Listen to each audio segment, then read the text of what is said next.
ETF index mutual funds నేర్చుకుని stock మార్కెట్లో రాణించాలనుకుంటున్నారా? వెంటనే ఈ నెంబర్కి కాల్ చేయండి.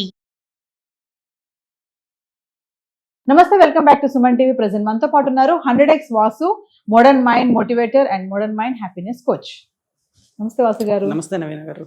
వాసు గారు, కొంతమంది 30-40 ఇయర్స్ వచ్చే వరకు కూడా అంటే జాబ్ చేస్తూ ఉంటారు, ఎంతో కొంత సంపాదిస్తూ ఉంటారు, కానీ వాళ్ళకి జాబ్ సాటిస్ఫాక్షన్ అనేది ఉండదు.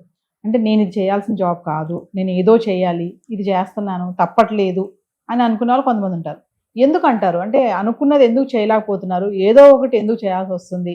అంటే సాధన లేక అంటారా? మీరు గతంలో చెప్పినట్టుగా పని చేయలేకపోవడం వల్ల అంటారా? నాకు ఈ మధ్య ఒక ముగ్గురు పర్సన్స్ నాకు అప్పుడప్పుడు ఫోన్లో మాట్లాడుతుంటారు కదా. ఒక మంచి ఫేమస్ లాయర్ అనమాట. గంటకే డబ్బు ఆయనతో మాట్లాడాలంటే 50,000 తీసుకుంటాడు. జస్ట్ నీకు టేకప్ చేయడానికే. కేస్ ఢిల్లీలో ఉంటారు ఆయన. జస్ట్ ఒక మిత్రుడిగా పరిచయం సోషల్ మీడియాలో. ఒక కేసు టేకప్ చేయడానికి కాదు, జస్ట్ మీ ప్రాబ్లం వినడానికి 1 hour 50,000. ఇంకా కేసు ఆయనకు ఒక 20 మంది 30 మంది చాంబర్ ఇవన్నీ ఉన్నాయి. అయితే నా మాటలు నచ్చి అక్కడ నా నెంబర్ తీసుకొని, సార్ మీరు బాగా మాట్లాడుతున్నారు, అసలు నేను ఆయన దగ్గర చాలా చిన్న వ్యక్తిని, నాది ఆయన చాలా పెద్ద రేంజ్. అయితే నాకేమనిపించింది అంటే చాలా ఎక్కువ డబ్బు సంపాదిస్తున్నాడు, ఆయన బాధ ఏంటంటే అందు నుంచి బయటకు వద్దామని. నచ్చట్లేదు ఆయనకి, డబ్బు వస్తుంది కానీ సాటిస్ఫాక్షన్ లేదు. చిన్నప్పటి నుంచి మంచి 10th class first, intermediate first, తర్వాత అడ్వకేట్ అయిపోయాడు, తర్వాత మంచి పేరు వచ్చేసింది, మంచి కేసెస్ వచ్చి డబ్బు వచ్చేసింది. కానీ ఆయనకి ఏదో చెయ్యాలని ఉంది, కళాత్మకంగా ఒక పెయింటర్ అవ్వాలనో లేకపోతే ఇంకేదో అవ్వాలని ఉంది, కానీ ఇది అడ్డుపడుతుంది. ఇది ఒక స్టోరీ. రెండో స్టోరీ ఏంటంటే, ఒక ఆయన ఎస్ఐ అనమాట. ఆయనకి చిన్నప్పటి నుంచి సింగర్ అవ్వడం, మ్యూజిషియన్ అవ్వడం ఇష్టం. ఇంట్లో గవర్నమెంట్ జాబ్ ఉండాలి, ఇవన్నీ ఉండాలి. ఇప్పుడు డైలీ డ్యూటీకి వెళ్ళాల్సి వస్తుంది, అంటే ఆదివారాలు కూడా సెలవు ఉండవాలి, 360 days. అలా నాకు ఇది నచ్చట్లేదని అనుకున్నాడు. ఎస్ఐ ఉండే ఆయన ఇది కాదు, ఒక 10 years నుంచి చేస్తున్నాడు. అన్న అంటే మన తెలంగాణలో ఎవరినైనా అన్న అనుకుంటాం, నేను ఆయన కన్నా చిన్న వ్యక్తినే.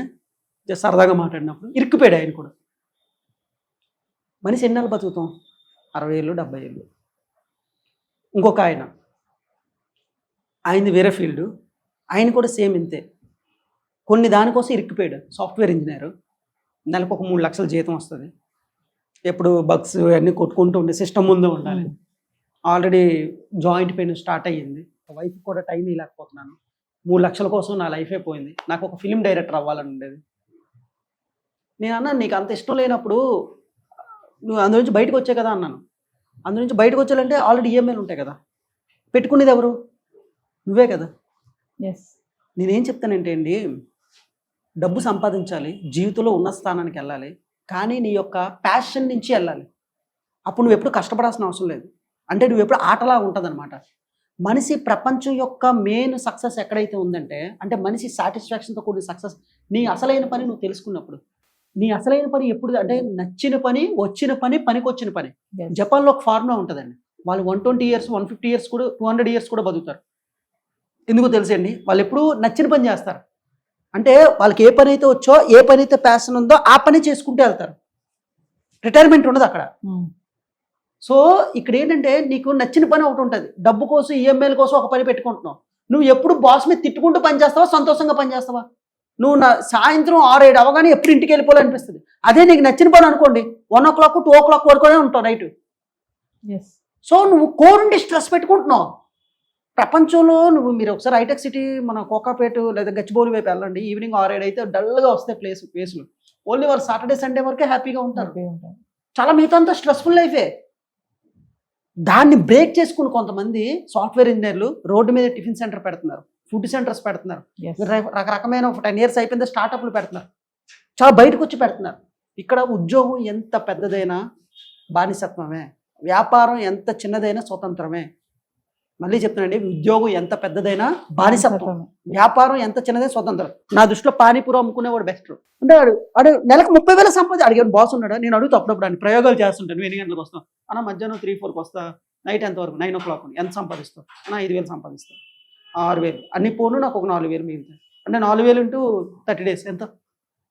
ఎప్పుడైనా దావతులకి వెళ్తుంటానన్నా, నాకు నచ్చినప్పుడు పెడతా, లేదంటే ఎవరినో పెడతా అంటాడు. 1000 రూపాయలు ఇస్తే అదేం చదువుకోలేదు. అయిపోయిందిగా. నువ్వు 1,00,000 రూపాయలు ఇలా సంపాదించడం బెస్టా, ఇలా సంపాదించడం బెస్టా? అయితే మా వాళ్ళు అతి తెలివైన వాళ్ళు ఉంటారు కదా, అంటే ఇలా అయితే నాకు పిల్లని ఎవరెవరు అంటారు. అంటే పిల్ల కోసం నువ్వు, పెళ్లి కోసం నువ్వు ఉద్యోగం చేసుకుని అది చూపించేసి దానికోసం ఇరుక్కుపోతున్నావు. మనిషికి కావాల్సింది ఏంటంటే అండి, ఫస్ట్ ఫ్రీడమ్ ఉండాలి నా మోడర్న్ మైండ్ బేస్లో. తర్వాత నచ్చిన పని ఉండాలి. తర్వాత డబ్బు ఉండాలి. ఫస్ట్ ఏమి ఉండాలండి? ఫ్రీడమ్ ఉండాలి. తర్వాత నచ్చిన పని ఉండాలి. తర్వాత డబ్బు ఉండాలి. డబ్బు పైన పెడుతున్నావు, ఫ్రీడమ్ దొబ్బింది, నచ్చిన పని దొబ్బింది, నువ్వు స్ట్రెస్లో ఉండకంటే ఇంకేముంటావు?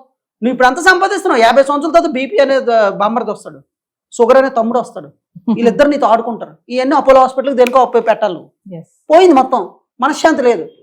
90 years 80 years వచ్చిన తర్వాత బెడ్ మీదకి వచ్చిన తర్వాత జీవితం అంతా చూస్తే, అరే నా జీవితం అంతా ఇక్కడ పెట్టాను, ఇక్కడ పెట్టాను, ఇక్కడ పెట్టాను, నా కోసం నేను బతకలేదు. మా మోడర్న్ మైండ్ మోటివేషన్లో ఏం చెప్తానంటే, నీ టైం నీ చేతుల్లో ఉండాలి, నువ్వే బాస్ అవ్వాలి. నువ్వు రోడ్డు మీద పకోడీ అయినా అమ్ముకో, బజ్జీలైనా అమ్ముకో, నువ్వే బాస్. నీ బాస్ అవ్వడం ఉండకూడదు.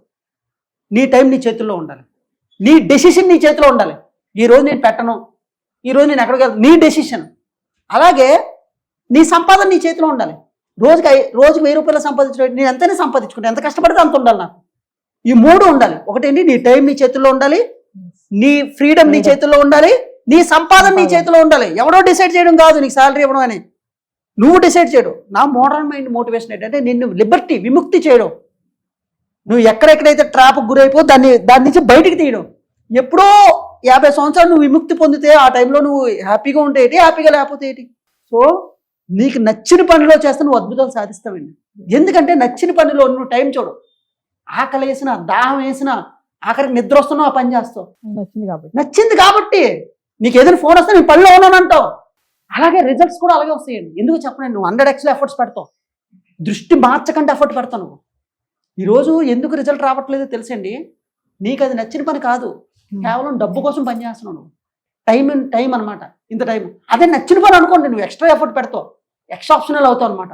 ఆ పని నిన్ను గుర్తిస్తుంది. ఒక సుత్తు ఉందండి, సుత్తుతోని రాళ్ళు కొడుతున్నావు, లేదు అంటే ఇంకేదో కొడుతున్నావు, ఏదో కొడుతున్నావు. సుత్తి పని అసలైన పని ఏంటి? మేకులు కొట్టడం. సుత్తి అప్పుడు ఎంత హ్యాపీగా ఫీల్ అవుతుంది. అలాగే మనిషి అన్ని పనులు చేస్తున్నాడు, అసలైన పని చేయట్లేదు. ఈ ప్రపంచంలో నువ్వు ఏ పని కోసం అయితే పుట్టావో ఆ పని నువ్వు కనుక్కున్నావు అనుకుంటే నువ్వు ఇంకా గెలిచినట్టే జీవితాంతం. అదృష్టవశాత్తు ఏఆర్ రెహమాన్కి చిన్నప్పుడే తెలిసింది, ఇళయరాజా గారికి చిన్నప్పుడే తెలిసింది, మన మెగాస్టార్ గారికి చిన్నప్పుడే తెలిసింది, పొలిటీషియన్లో కొంతమందికి చిన్నప్పుడే తెలుస్తుంది నా అసలైన పని ఇది అని. సో నువ్వు కొంతమందికి డాక్టర్ అంటే ప్యాషన్ అనుకో, డాక్టరే చేయాలి. లాయర్ అంటే ప్యాషన్ అనుకో, లాయరే చేయాలి. ఈ మధ్యలో ఎన్ని బంధాలు అడ్డొచ్చినా సరే డబ్బు రాకపోయినా అదే చెయ్యాలి. అవసరమైతే నీ అవసరాలన్నీ ఖర్చులు తగ్గించుకో. ఒక 2 years గట్టిగా కష్టపడు, 1 year రోజుకు 16 గంటలు కష్టపడు నీకు నచ్చిన పనిలో. నువ్వు ఎందుకు రిజల్ట్ రాదు? ఇప్పుడున్న సోషల్ మీడియాలో 6 నెలలండి, 180 days. నువ్వు కరెక్ట్గా ఒక పనిలో గట్టిగా కష్టపడితే నిన్ను గుర్తిస్తుంది సోషల్ మీడియా. కానీ నీకున్న ఎనర్జీ టైంని కాస్త ఇక్కడ, కాస్త ఇక్కడ, కాస్త ఇక్కడ, కాస్త ఇక్కడ పెట్టేసి నువ్వు దేనికి చెందట్లేదు, ఇరుక్కుపోతున్నావు. ఈఎంఐల కోసం, దీనికోసం అన్నీ వదిలే. ఒక 2 years ఫ్యామిలీకి చెప్పే, నాకు ఈ పని అంటే ఇష్టం, ఈ పనిలో రోజు 18 గంటలు 16 గంటలు కష్టపడతా, ఖచ్చితంగా పబ్లిక్ నిన్ను గుర్తిస్తారు. ఆటోమేటిక్గా నువ్వు స్ట్రెస్ ఫ్రీ లైఫ్లో ఉంటావు. జస్ట్ ఆ పని ఆటలా ఉంటుందండి, ప్లేలా ఉంటుంది. నువ్వు ఎప్పుడైతే పూరి జగన్నాథ్ గారు ఒక మాట చెప్తారండి, ఎప్పుడైతే నీ పని నీకు ఆటలా ఉంటుందో నువ్వు ఎప్పుడూ పని చేయాల్సిన అవసరం లేదు. నువ్వు సండే వచ్చినా చేస్తే ఎందుకంటే ఎప్పుడు నువ్వు రిలాక్సేషన్లోనే ఉంటావు. అదే నీకు ఆ పని నీకు ఇష్టం లేని పని అనుకోండి, దుఃఖం. అది నా మోడర్న్ మైండ్ మోటివేషన్ ఏంటంటే దుఃఖాన్ని తీయడమే నా పని. లిబర్టీ, ఫ్రీడమ్ని, స్వేచ్ఛని. నీకు నచ్చినప్పుడు నువ్వు హాలిడే పెట్టుకోవాలి. నువ్వు ఎంత సంపాదించుకోవాలి, ఎంత కష్టపడితే ఇంత వస్తుంది, ఇంకెక్కువ కష్టపడదాం. పేరు వస్తుంది, ఫేమ్ వస్తుంది. ఇప్పుడు సోషల్ మీడియాలో కానీ టాప్ మోస్ట్ సక్సెస్ఫుల్ అయిన పర్సన్ అందరూ కూడా నచ్చిన పనే. అంత ఇంటర్నేషనల్ పేరు వస్తుందంటే వాళ్ళకి ఆ పని అంటే ఇష్టం. ఎవరైనా చూడండి, నీకు నచ్చలేని పనిలో కేవలం జీతం కోసం పని చేస్తూ నువ్వు కొంతవరకు వెళ్ళి ఆగిపోతావు. 90% పీపుల్ అలాగే ఇరుక్కుపోతున్నారు. కనీసం ఈ వీడియో చూసి వాళ్ళకి నచ్చిన పని వైపు రావాలి. ఆటోమేటిక్గా వాళ్ళకి ఏ దేవుడు అవసరం లేదు, ఇంకా పనిలోనే ఆనందం ఉంటుంది కాబట్టి. ఎందుకంటే పనే దేవుడు అని చెప్తారు కదా, వర్క్ ఈజ్ వార్షిప్ అంటారు కదా. నువ్వు నీ డ్యూటీకి సెల్యూట్ కొడితే ఎవరికి సెల్యూట్ కొట్టాల్సిన అవసరం లేదు. చాలా ఆఫీసుల్లో పాలిష్ కొడతారు, అందరికి దండాలు పెట్టాలి, ఇవన్నీ ఉంటాయి. అబ్దుల్ కలాం గారు ఒక మాట చెప్తారు, if you are salute your duty, no salute everyone. అసలు ఎవరికి నువ్వు సెల్యూట్ చేయాల్సిన అవసరం లేదు, నీ పనే నీకు దైవం అనమాట. అందుకే నా మోడర్న్ మైండ్ మోటివేషన్లో నేను ఏం చెప్తానంటే, పనిని బాగా చేయి, పనిని ఇష్టపడు, పనిని ప్రేమించు. ఆటోమేటిక్ పబ్లిక్ నేను గుర్తిస్తుంది, డబ్బు వస్తుంది, ఫేమ్ వస్తుంది. పని మానేసి నువ్వు అన్ని పనులు చేస్తున్నావంటే అసలైన పర్పస్ నువ్వు వదిలేసావు. అంటే సుత్తి మేకలు కొట్టడం కాకుండా అన్ని కొడుతుంది. అది సుత్తి బాధపడుతుంది. అలాగే నీ లోన ఉన్న అంతరాత్మ బాధపడుతుంది. వీడికి శరీరం ఇచ్చి ఆత్మ ఇచ్చి ఎనర్జీ ఇచ్చి అసలు పని మానేసి అడ్డమైన పనులన్నీ చేస్తున్నాడు. స్వధర్మ పరిపాలన మానేసి పరధర్మ పరిపాలన చేస్తున్నావు. పరధర్మ పరిపాలన ఏంటి? నీ అసలైన పని మానేసి నువ్వు పరధర్మ పరిపాలన 100% చేస్తున్నావు. పరధర్మ పరిపాలన నువ్వు ఎంత బాగా చేసినా స్వధర్మ పరిపాలన బాగా చేయాలి. అసలు నువ్వు ఫెయిల్ అయినా పర్లేదు స్వధర్మ పరిపాలనలో. పరధర్మ పరిపాలన ఎంత బాగా చేసి ఎందుకు? సో అదండి moral motivation. Thank you. Thank you.